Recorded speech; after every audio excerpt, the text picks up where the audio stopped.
Good morning everyone. So today I'm going to discuss about some of the problems of the complex number which is related on the modulus of the function as well as the conjugate of the function. So here is the first problem. So if x plus iy is equal to a plus ib divided by a minus ib, then prove that x square plus y square is equal to 1. Okay, so this is the given problem. So we need to find, or we need to prove that x square plus y square is equal to 1. So as we know that x square plus y square is equal to 1, so when you come across with a square plus b square, that's going to be a minus ib into a plus ib. In the same way, we can express this x square plus y square as x plus iy into x minus iy. Or we can also write that. So given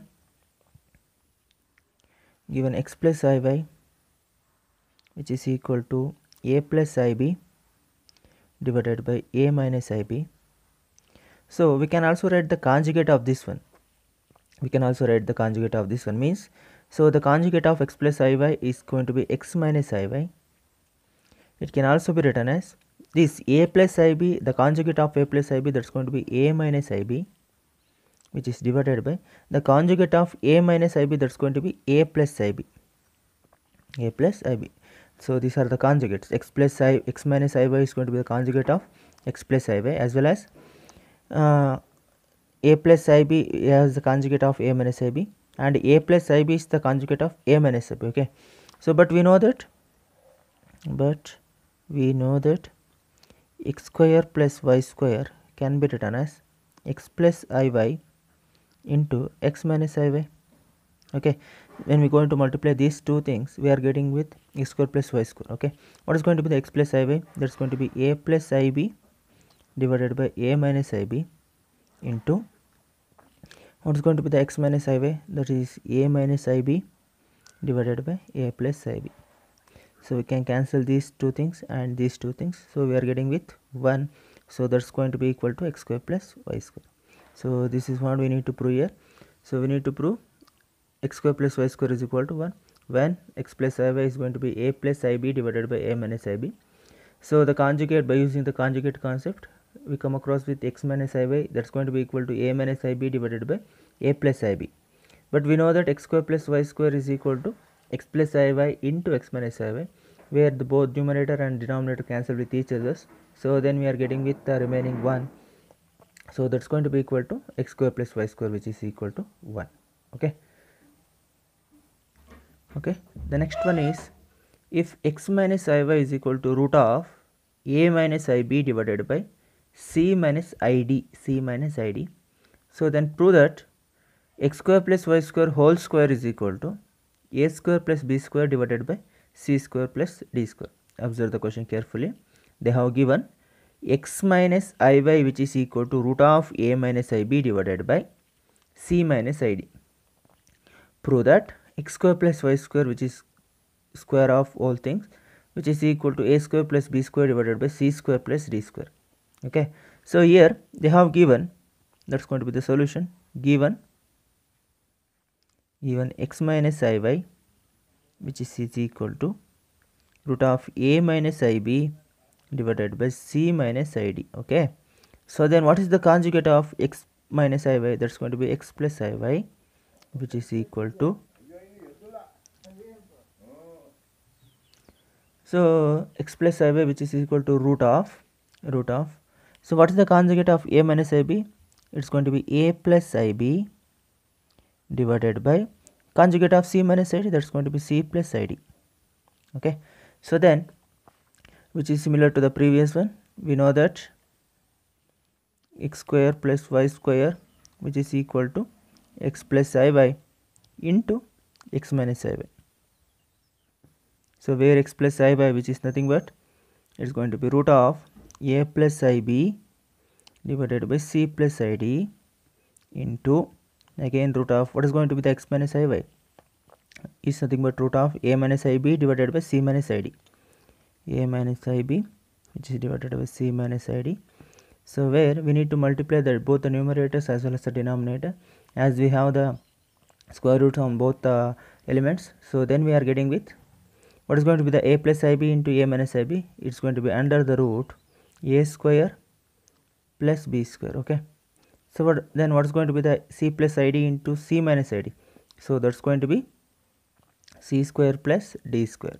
So we are getting with x square plus y square, which is equal to root of a square plus b square divided by c square plus d square. So we need to prove here x square plus y square whole square. So means in LHS we need to apply the square root. Suppose if we are applying the square roots on LHS, we need to apply in the RHS itself. Okay, so then we need to apply the square roots on R. We need to apply the taking squares on both sides. So here taking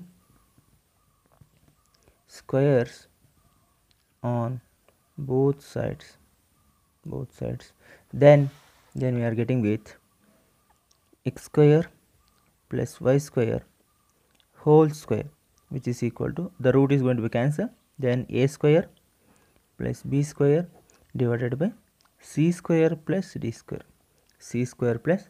Observe carefully.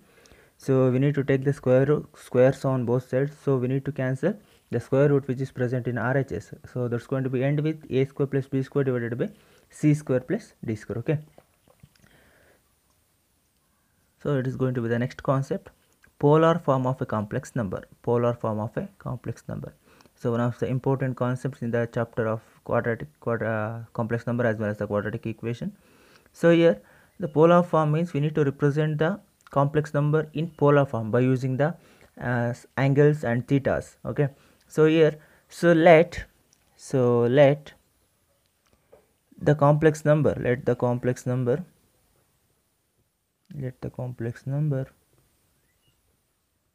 z is equal to x plus iy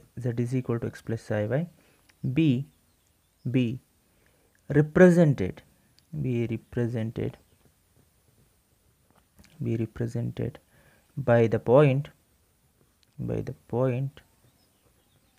p of x comma y, which is represented by the point p of x comma y in a complex plane. Where? In a complex plane.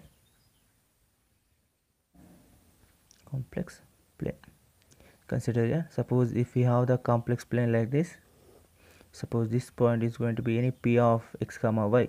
Okay, so or in a polar form we can also write these things. So here it's going to be the y-axis, and here it's going to be x-axis, and it's going to be the origin. It's going to be the angle made by this complex line.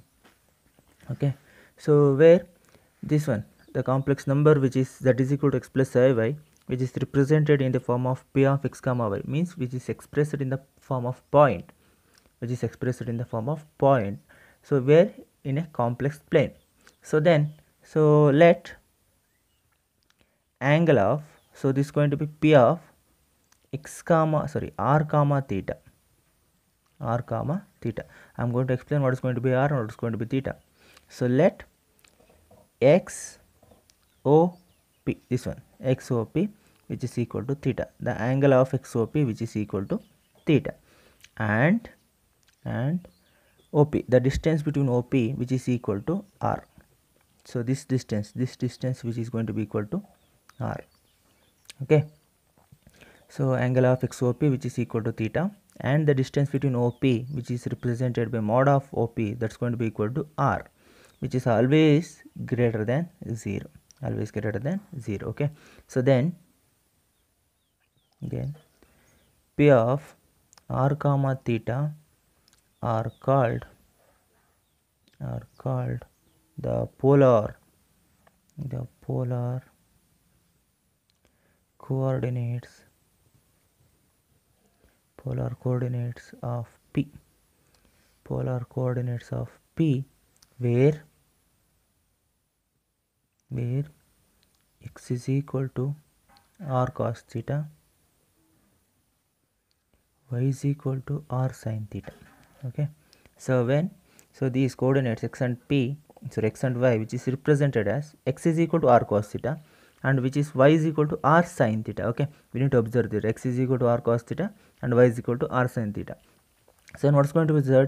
So z is always, we know that x plus y, where x is equal to r cos theta. What's going to be the y? Y is equal to r sin theta. So then z is equal to, that's going to be r cos theta plus I into r sin theta. or we can also write what is going to be the common here, r. So which we take in common, then it's going to be cos theta plus I sin theta, so which is equal to z. So this is called the polar form or the trigonometric form or the modulus amplitude form of z. Okay, this is called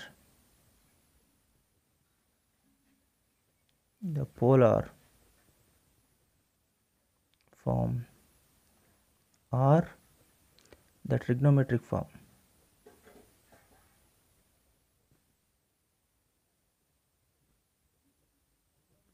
Or also we can call as modulus and amplitude, modulus and amplitude form of z, okay. So observe carefully, I am going to explain again and again. So this is going to be the polar form of a complex number, so where the complex number which is represented in the form of a point where z is equal to x plus psi y, so which is the complex number which is represented by the point p of x comma y in a complex plane, where it is represented in a complex plane and which is made as, so where the point p which is represented in a polar form, that's going to be p of r comma theta. So the angle between, so the particular line OP and OX, that's going to be the angle XOP, which is equal to theta. And observe carefully, the distance between O to P, that's going to be represented as modulus of P or modulus of OP, that's going to be equal to R. So this, the value of that OP is always greater than 0, then that particular point P of r comma theta are called the polar coordinates of P. Okay, that's going to be the polar coordinates, where that x is equal to r cos theta and y is equal to r sin theta. As we know that z is equal to x plus psi y, so z can be represented in a polar form that by using the x is equal to r theta and y is equal to r sin theta. That's going to be z is equal to r cos theta plus I r sin theta, or we can also take the common r which is present in both the terms. That's going to be z is equal to r into cos theta plus I sin theta. So this is going to be called as the trigonometric form as well as the polar form as well as the modulus amplitude form of z. Okay, so just pause the video to note it down.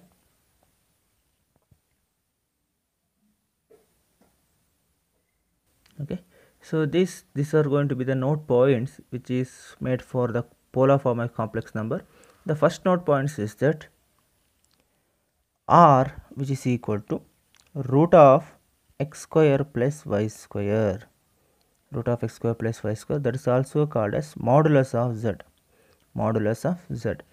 So when you consider these modulus for a complex number, we have come across with the root of a square plus b square.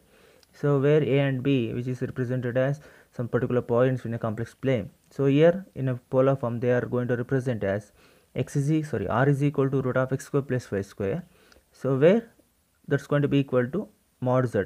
R is also called as modulus of z, and theta is called the argument or amplitude of z, and also it is going to be written as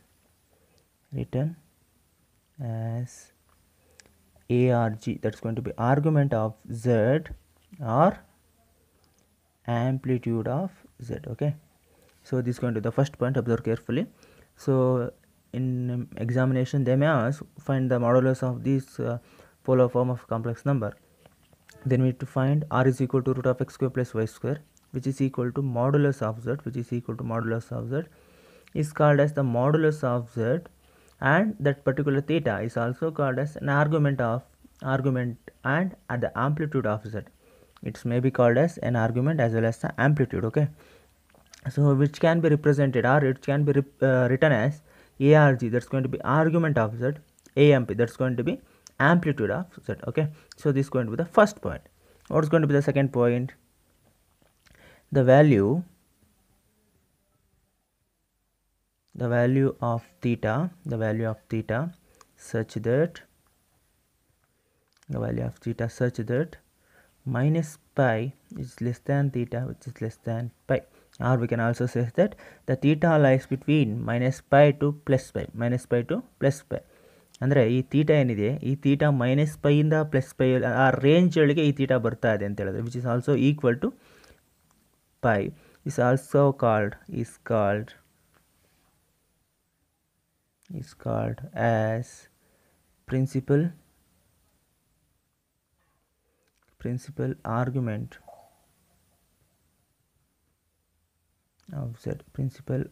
of z. Okay, so when the theta lies between minus pi to plus pi, when the theta which is going to be lies between minus pi to plus pi, then particular theta is going to be called as the principal argument of z. Okay, the principal argument of z.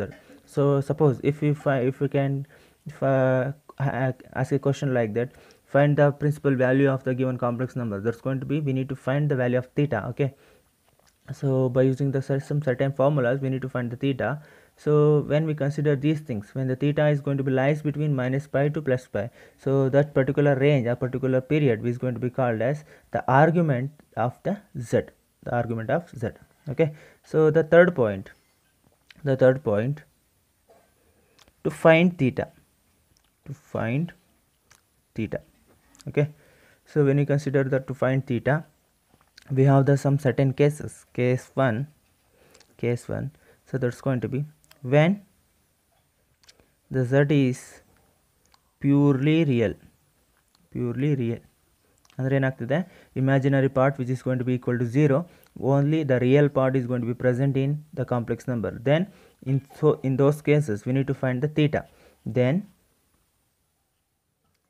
it lies on the x-axis.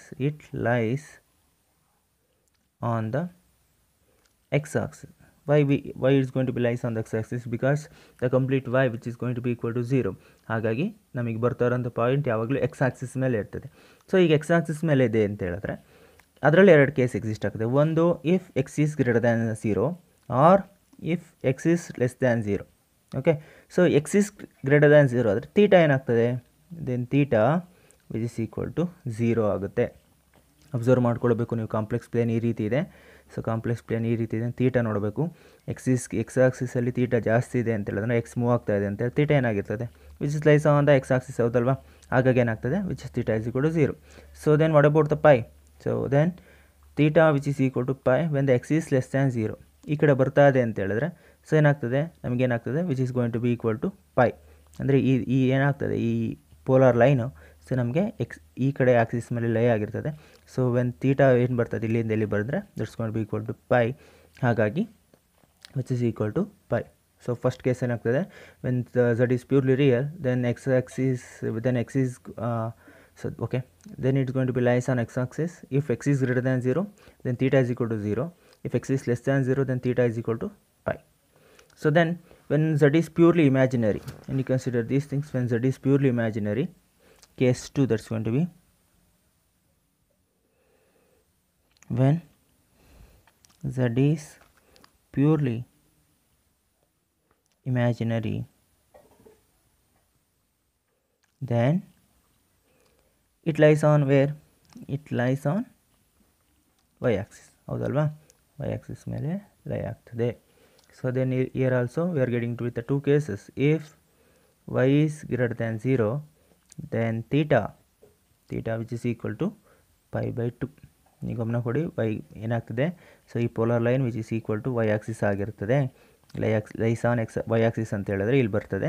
So ನಮಗೆ ಈ polar line ಇಲ್ಲಿ ಬರ್ತಾ ಇದೆ ಅಂತ ಹೇಳಿದ್ರೆ theta ಏನಾಗ್ತದೆ, which is equal to 90 degree. Okay, ಅದೇ ರೀತಿ if y which is less than 0, then theta which is equal to minus pi by 2. y less than 0 ಇದೆ ಅಂತ ಹೇಳಿದ್ರೆ ಈ ಪೋಲಾರ್ ಲೈನ್ ಎಲ್ಲಿದೆ, ನೆಗೆಟಿವ್ y-axis ಮೇಲೆ ಆಗುತ್ತೆ. ನೆಗೆಟಿವ್ y-axis ಅಂದರೆ ಇಲ್ಲಿ ಬಂದಾಗ ಏನಾಗ್ತದೆ, theta is again is going to be equal to minus pi by 2.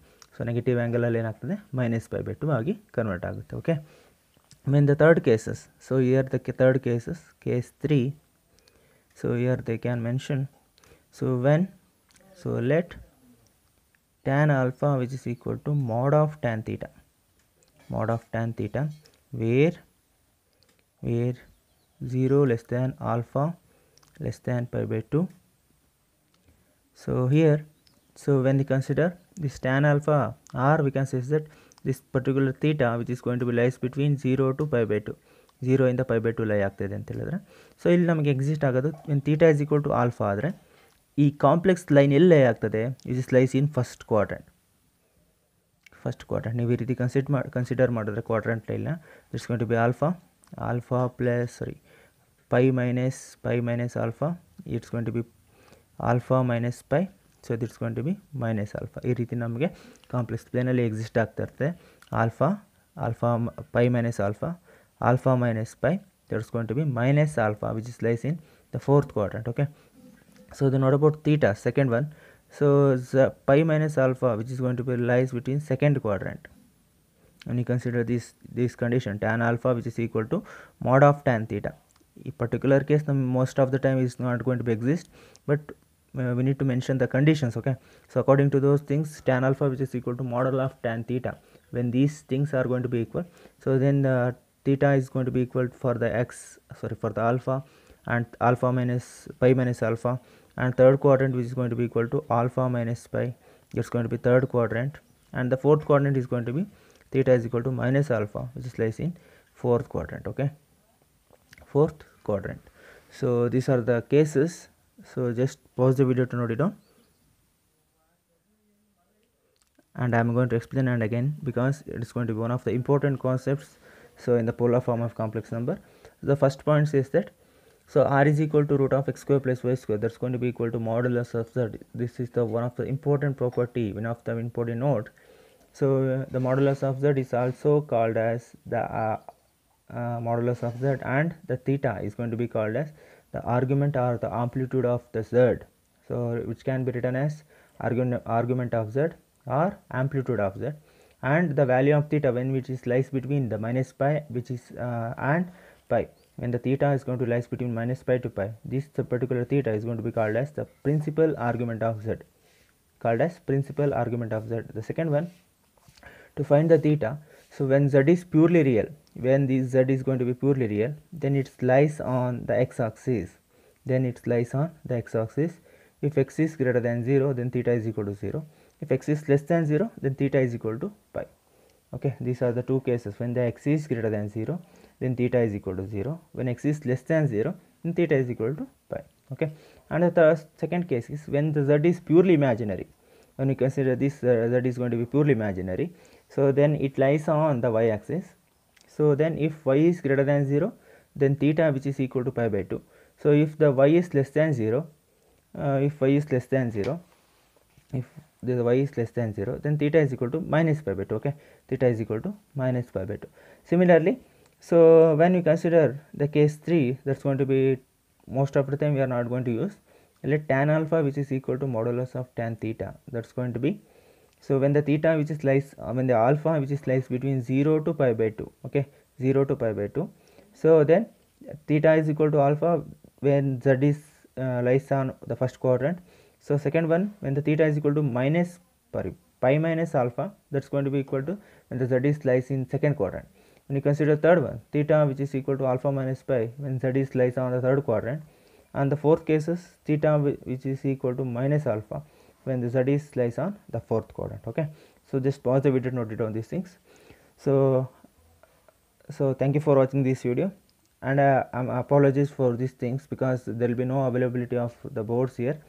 So and in the next video I am going to solve these things in a classroom boards only. So thank you for watching this video. Thank you.